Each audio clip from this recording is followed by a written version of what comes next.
रंगपुर नाम के गांव में रमेश अपनी पत्नी गोपी और माँ चंदा के साथ रहता था।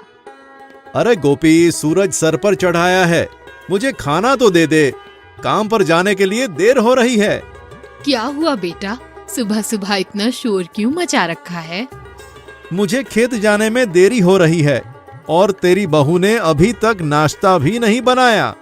मैंने तो शादी के लिए ही मना किया था, पर तुम तो इसके रूप के जाल में फंस गए थे। और लाओ बड़ी शहर की लड़की, एक भी काम नहीं होता इससे, सारा काम मुझे ही करना पड़ता है। मैंने तो आपको पहले ही बताया था कि मुझे खाना बनाना नहीं आता, और ये भी कि मुझे देर से उठने की आदत है। आप तो सब जानते थे, और ये सब जानने के बावजूद आपने मुझसे शादी के लिए हाँ कहा था। मैंने तो आपसे कुछ भी नहीं छुपाया। मुझे लगा था तुम घर आकर थोड़ा काम तो सीख जाओगी। अब माँ के साथ रसोई में जाओ और कुछ खाना बना कर ला दो। एक काम करो बहू, मैं रमेश के लिए नाश्ता बना देती हूँ, तुम चाय चढ़ा दो। गोपी रमेश के लिए चाय बनाकर उसे देती है। उसे पीते ही, हे भगवान, इस लड़की को तो चाय भी बनानी नहीं आती। माँ, इसे तुम ही संभालो, मैं तो चला काम पर। रमेश काम पर चला जाता है। मैंने खाना बना लिया है, तुम कम से कम कपड़े तो धो लो। गोपी कपड़े धोने जाती है और धोते वक्त कपड़े फट जाते हैं। हे भगवान, इस लड़की को तो कपड़े धोने भी नहीं आते। मुझे कपड़े धोने नहीं आते, लेकिन मैंने कोशिश की, पर पता नहीं थापी से मारते ही कपड़े फट क्यों गए। चंदा गुस्सा होकर अपने कमरे में चली जाती है। गोपी रसोई घर में देखती है कि आटा खत्म हो गया है। वो आटा लेने बाजार जाती है। बाजार में उसे एक बूढ़ा पंडित मिलता है। बेटा, बहुत भूख लग रही है, कुछ खाने के लिए दे दो। मेरे पास कुछ खाने के लिए तो नहीं है पंडित जी। कुछ थोड़ा बहुत भी दे दो बेटी, बूढ़े बुजुर्ग की आत्मा तृप्त हो जाएगी। अगर मैं आटा लेकर नहीं गई तो खामखा सब मुझ पर बहुत नाराज हो जाएंगे। मैं अब क्या करूं? गोपी बचे हुए पैसों से बाजार से खाने का सामान खरीदकर पंडित जी को खिलाती है। बेटी, तुम्हारा मन बहुत साफ है, भगवान करे तुम्हारे सारे काम पूरे हों। काम ही तो नहीं होता बाबा, मैं कोई भी काम करने जाती हूँ उसे खराब ही कर देती हूँ। जाओ बेटी, हाथ से ऐसा नहीं होगा। मैं तुम्हें एक मंत्र दे रहा हूँ। उस मंत्र को तुम जब भी पढ़ोगी, तुम्हारे 10 हाथ निकल आएंगे जो सारे काम खुद ब खुद कर देंगे।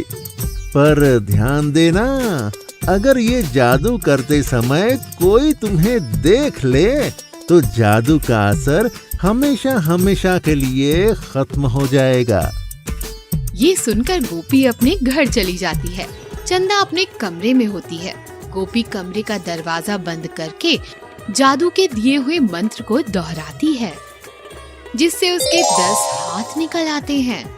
एक हाथ से चंदा फटे हुए कपड़ों को सी देती है, तो दूसरा हाथ रसोई घर के सारे काम करने लग जाता है।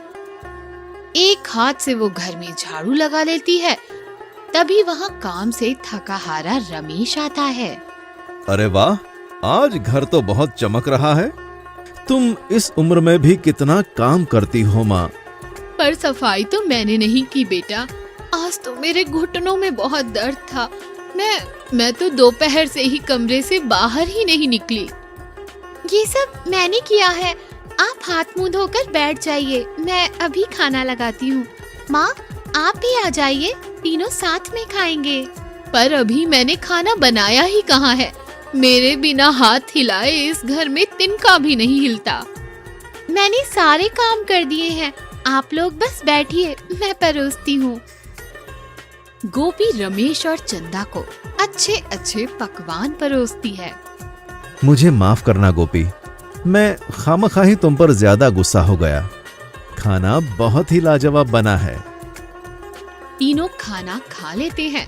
रमेश अपने कमरे में जाता है तभी कमरे का पंखा चलना बंद हो जाता है। अब इस पंखे को क्या हो गया? चलते चलते रुक गया। तुम्हें तो बिना पंखे के सोने की आदत ही नहीं है ना चंदा। बहुत काम भी किया है आज तुमने। मैं अभी जाता हूँ और किसी मिस्त्री को लेकर आता हूँ। रमेश बाजार के लिए निकलता है और तभी गोपी पंडित के दिए हुए मंत्र को दोहराती है और उसके 10 हाथ बाहर आ जाते हैं। उसमें से एक हाथ बहुत लंबा हो जाता है और पंखे को ठीक कर देता है। रमेश वापस आता है। मुझे माफ करना गोपी, कोई मिस्त्री मिला ही नहीं। अरे पंखा चल कैसे रहा है? कैसे ठीक हो गया? मैंने किया। तभी वहाँ चंदा आ जाती है। तभी रमेश कहता है, तुम्हें यह काम भी आता है? वाह! देखा माँ, आपकी बहू कितनी टैलेंटेड है। चंदा मुंह मोड़कर अपने कमरे में चली जाती है। कल तक तो इसे आटा भी गूंदना नहीं आता था और आज सारे काम कर रही है। जरूर इसमें कोई चाल है। मैं पता लगा कर ही रहूंगी कि गोपी ये सब कैसे कर रही है। अगले दिन रमेश बाहर आंगन में बैठा हुआ होता है। गोपी रसोई का दरवाजा बंद करके अंदर खाना बना रही होती है। चंदा छुपकर खिड़की से अंदर देखती है कि गोपी हाथ जोड़कर खड़ी है और अचानक उसके 10 हाथ निकल आए। अरे मेरे तो भागे ही फूट गए। मेरी बहू कोई काला जादू जानती है। अरे रमेश जल्दी आ, देख गोपी के 10 हाथ हैं। रमेश दौड़ता हुआ रसोई घर में आता है और देखता है कि गोपी के 10 हाथ बाहर निकले हुए हैं। जैसे ही दोनों की नजर 10 हाथों पर पड़ती है, एक एक करके सारे हाथ गायब होना शुरू हो जाते हैं। कौन हो तुम? हमसे क्या चाहती हो? मैं आप लोगों की तरह आम इंसान ही हूँ। आप डरिए मत। कुछ दिन पहले मैं बाजार गई थी। वहाँ मुझे एक पंडित जी मिले। उन्होंने मुझे एक मंत्र दिया था जिसके सहारे मैं घर के सारे काम कर रही थी, पर आज आप लोगों ने मुझे उस जादू का इस्तेमाल करते हुए देख लिया और जादू खत्म हो गया। अब मैं फिर से किसी काम की नहीं रह जाऊंगी। अरे गोपी, इसमें नाराज होने की क्या बात है? तुम्हारा मन इतना अच्छा है। तुम हम सब की मदद करना चाह रही थी। हाँ बहू, मैं तुम्हारी सास हूँ, कोई दुश्मन नहीं। अब से मैं तुम्हें घर के सारे काम सिखाऊंगी। छोटा गोलू भूख से परेशान होकर अनाज के डब्बे ढूंढने लगा, लेकिन इस बार उसे निराशा ही हुई।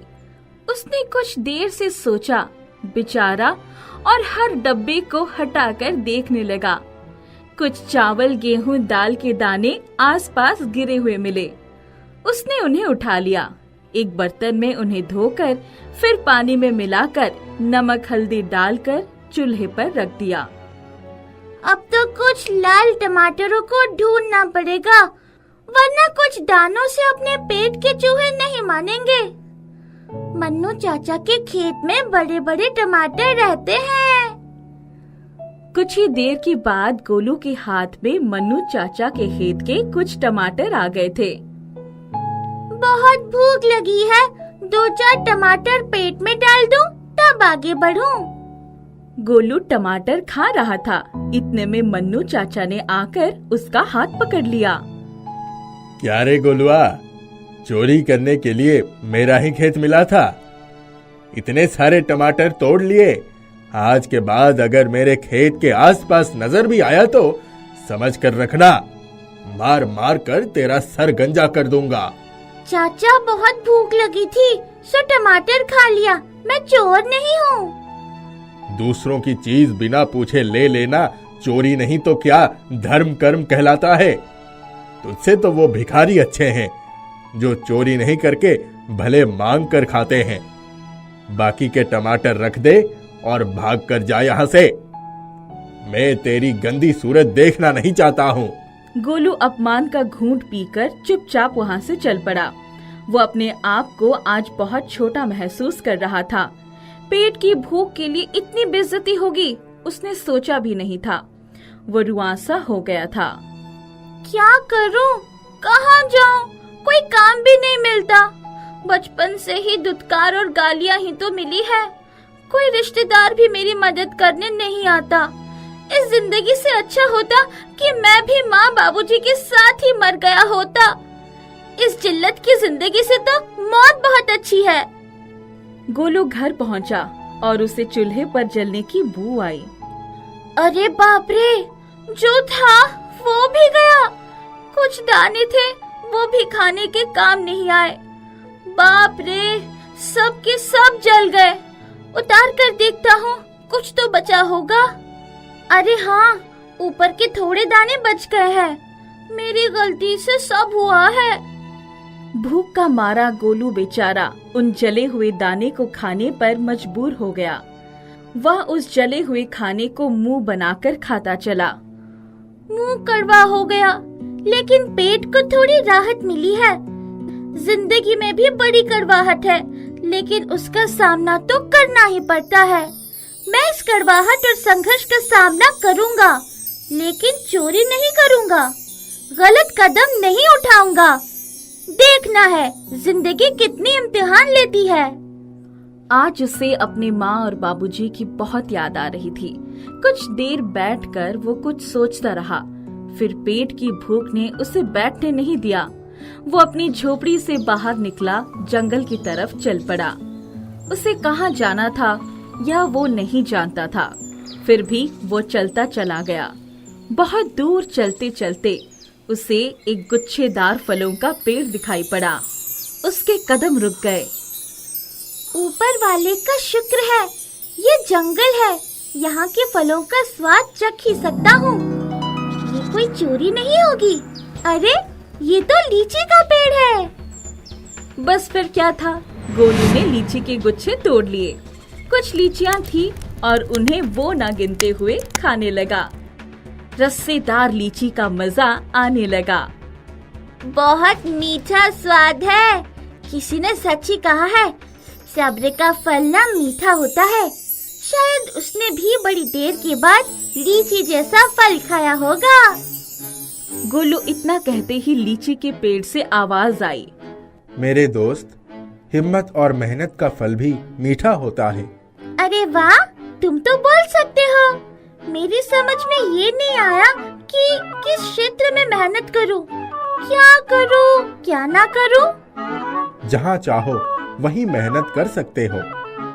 अगर इरादे पक्के हैं और हौसला बना रहे तो हर मुश्किल आसान हो जाती है। मैं जानता हूँ तुमने अपने जीवन में बहुत दुख सहा है। उन दुखों ने ही तुम्हें मजबूत बना दिया है। अब तुम्हें मजबूत कदमों के साथ आगे बढ़ना होगा।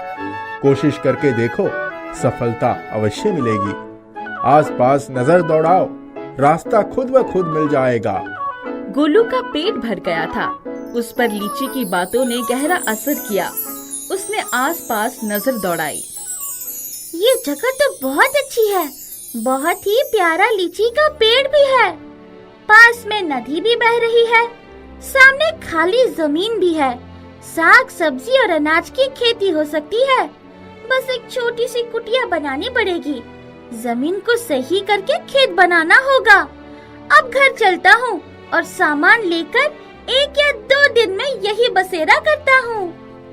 दोस्त, बहुत सही राह पर निकले हो। मंजिल की पहचान भी हो गई है। गोलू अपने दुख भूल गया। उसके जीवन में नई योजना जन्म लेने लगी। वो घर गया और उसने अपने मन में नए आशियाने तो बनाने का पूरा खाका तैयार कर लिया। 2 दिन के बाद वह अपनी मंजिल की तरफ चल पड़ा। उसने एक खच्चर पर घर का सारा सामान लाद लिया था। आज वही रास्ते उसे प्यारे लग रहे थे। जब रास्ते मंजिल से ज्यादा खूबसूरत बन जाते हैं, तब सफर का मजा ही कुछ और होता है। उसके मन में नया हौसला जन्म ले चुका था। वो चलते चलते अपनी मंजिल पर पहुंच गया। उसने अपना सामान उतारा और आसपास नजर डाली तो चौंक गया। उसने पहले जहां लीची का फल खाया था, आसपास लीची के कई छोटे पौधे उगाए थे। अरे, इतनी जल्दी लीची के बीज से पौधे बन गए और बड़े भी हो गए। ये कैसी लीला है मुरली वाले की? 1 2 3 4, अरे पूरे 15 पौधे हैं। हाँ, अब मुझे भी कुछ करना होगा। हिम्मत दे मर्दा तो मदद है खुदा। अब मैं इन सभी पौधों को सम्मान की जगह पर लगा दूंगा। एक दूसरे के बीच में दूरी बनी रहेगी तो ये फलेंगे और बहुत सारे फल भी देंगे। गोलू ने बड़ी मेहनत करके लीची के सभी पौधे अलग अलग जगहों पर लगा दिए। उसने अपने रहने के लिए एक छोटी सी कुटिया भी बना दी। इसके बाद उसने मुड़कर देखा तो बड़ा लीची का पेड़ बहुत सारे फलों से लद गया था। प्यारे दोस्त, तुमने मेहनत की है तो फल अवश्य मिलेगा। मैं जमीन को सही करके खेत बनाना चाहता हूँ। चारों तरफ सिंचाई का इंतजाम करना चाहता हूँ, लेकिन मेरे पास साधन नहीं है, औजार नहीं है। मेरे दोस्त, मेरे फल किस दिन काम आएंगे? यही तुम्हारे लिए राह बनाएंगे। समझ गए? समझ गया दोस्त, सब कुछ समझ गया। जिसके सर पर तुम्हारे जैसे दोस्त का हाथ हो, उसकी हर मुश्किल आसान हो जाएगी। गोलू ने बहुत सारे लीची के फल तोड़े और बाजार में ले जाकर बेच दिया। बहुत ही उम्दा लीची होने के कारण भाव भी बहुत अच्छा मिला। गोलू ने अच्छा औजार खरीदे और कुछ घर का सामान खरीदा और खच्चर पर लादकर अपने निवास स्थान के पास चला आया। गोलू ने आसपास की जमीन को खेती लायक बनाना शुरू कर दिया और दूसरी तरफ लीची के छोटे छोटे पौधे बड़े होने लगे। वो बहुत ही जल्दी तैयार हो गए। वो दिन भी आ गया जब सारे लीची के पेड़ बहुत सारे फलों से सज गए। दूसरी तरफ गोलू ने साग सब्जी और अनाज की खेती भी की। उसे व्यापार में अच्छा खासा लाभ होने लगा और माली हालत सुधरने लगी। उसने एक शेरू नाम का कुत्ता भी पाल लिया। एक दिन जोरों की बरसात होने लगी। चारों तरफ पानी ही पानी नजर आने लगा। पास की नदी में बाढ़ आ गई और बाढ़ का पानी गोलू के घर तक आ गया। शेरू भौंकने लगा। गोलू घर के बाहर आ गया। अरे बाप रे, इतना पानी! सब कुछ डूब गया। चलो शेरू, यहाँ से निकलने में ही भलाई है। गोलू अपने खच्चर और शेरू के साथ वहाँ से चल पड़ा। लीची के पेड़ ने पास में एक ऊंचा टीला बना दिया। गोलू, सबके साथ टीले पर विश्राम करो। प्रकृति के कोप से मत डरो, सब कुछ ठीक हो जाएगा। दूसरे दिन गोलू ने देखा तो उसकी कुटिया पानी में बह गई थी। वहाँ कुछ भी शेष नहीं था। सारी फसल बर्बाद हो चुकी थी। हे भगवान, ये क्या हो गया? सब कुछ मिट गया। सारी मेहनत पर पानी फिर गया। सारी बचत की हुई दौलत भी बह गई। शायद इसलिए यहाँ लोग बसेरा नहीं करते। अब सब कुछ कैसे ठीक हो जाएगा? गोलू ने लीची के पेड़ की तरफ आशा भरी दृष्टि से देखा। वहाँ से रोशनी आई। दूसरे ही पल गोलू के लिए एक शानदार घर तैयार हो गया। शेरू आसपास दिखाई नहीं पड़ रहा था। शेरू, कहाँ चले गए? अब तो घर भी बन गया। इतने में गोलू ने शेरू को अपने मुंह में एक पोटली लटकाए आते हुए देखा। गोलू ने दौड़कर वो पोटली ले ली। उसकी बचत की सारी कमाई उस पोटली में ही तो थी। वाह मेरे शेरू, तुमने तो कमाल कर दिया। फिर से माला माल कर दिया। मेरे दोस्त गोलू, चारों तरफ नजर दौड़ाओ और लीची के फलों को बाजार पहुंचाओ। बड़े व्यापारी तुम्हारा रास्ता देख रहे हैं। गोलू ने देखा सामने व्यापारी गाड़ी लेकर लीची लेने के लिए और पैसे देने के लिए खड़े हो गए हैं। हाँ दोस्त, मुश्किल आती है, लेकिन उनके बीच से ही राह भी निकल आती है। तुम्हारे कड़े संघर्ष के छालों ने ही तुम्हें बुलंदी पर पहुंचाने की राह बनाई है। गोलू दौड़ता हुआ गया और प्यार से लीची के पेड़ से लिपट गया।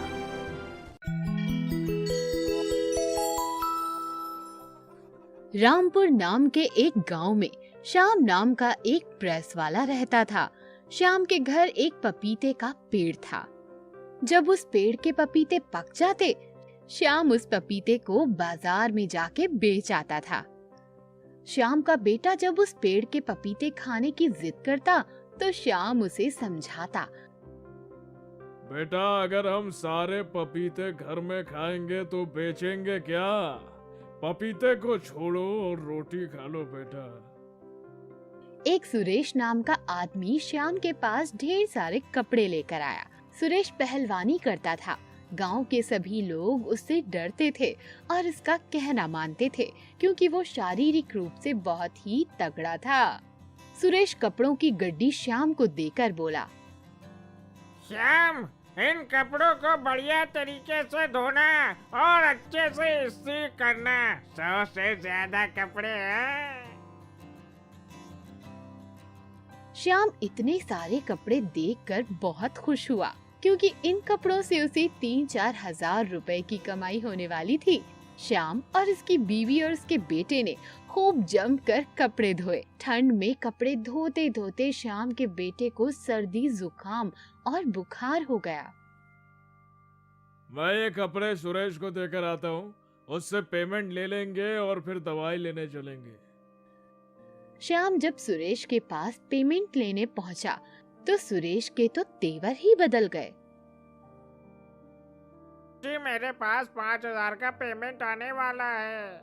मैं उनसे आते ही आपको दे दूंगा, या फिर आप सीधे जाकर उनसे मांग लीजिए। तुम्हारे पैसे अगर किसी के पास अटके हो तो उससे मेरा क्या लेना देना? मुझे तो बस मेरा पेमेंट चाहिए भाई। मतलब तुम्हें सिर्फ अपने पैसों से ही मतलब है? तुम्हें किसी की परेशानी समझ नहीं आती क्या? ठाकुर जी से जब मुझे पैसे मिलेंगे तभी मैं दे दूंगा ना। इतनी सी बात क्या तुम्हारे समझ में नहीं आती? मोटे पहलवान सुरेश को देख पतला बेचारा श्याम कुछ नहीं कह पाया। श्याम बेचारा चुपचाप अपने घर लौट आया।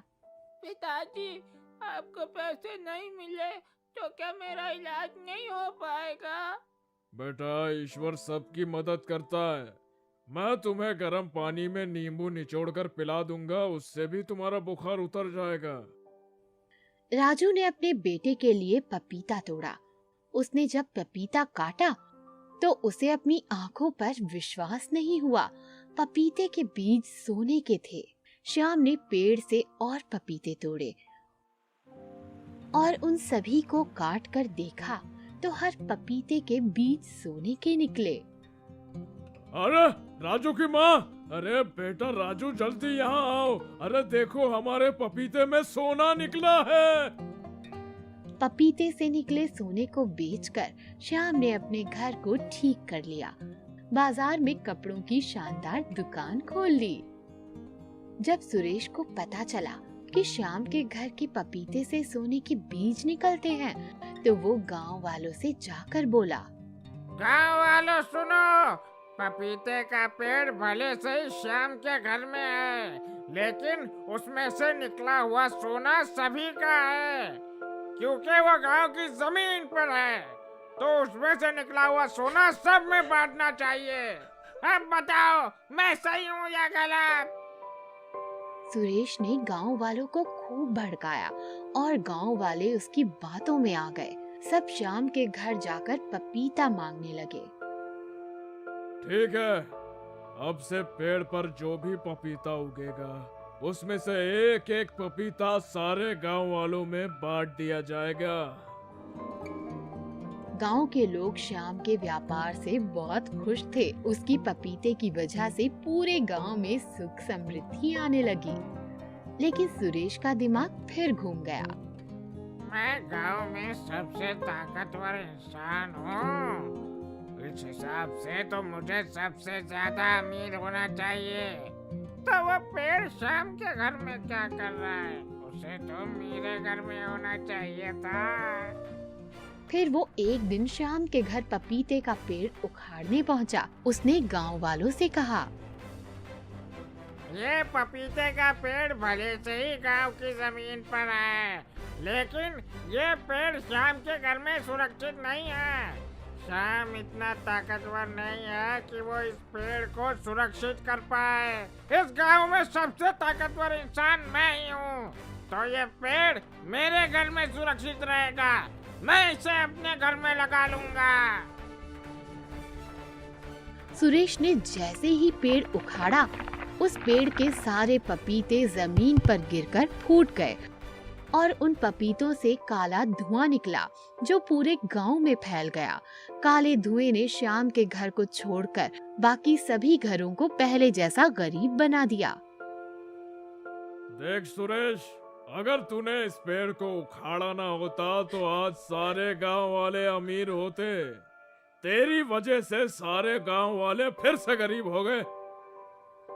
गांव के लोगों ने मिलकर सुरेश की खूब पिटाई की और सभी गांव वालों ने सुरेश को गांव से बाहर निकाल दिया।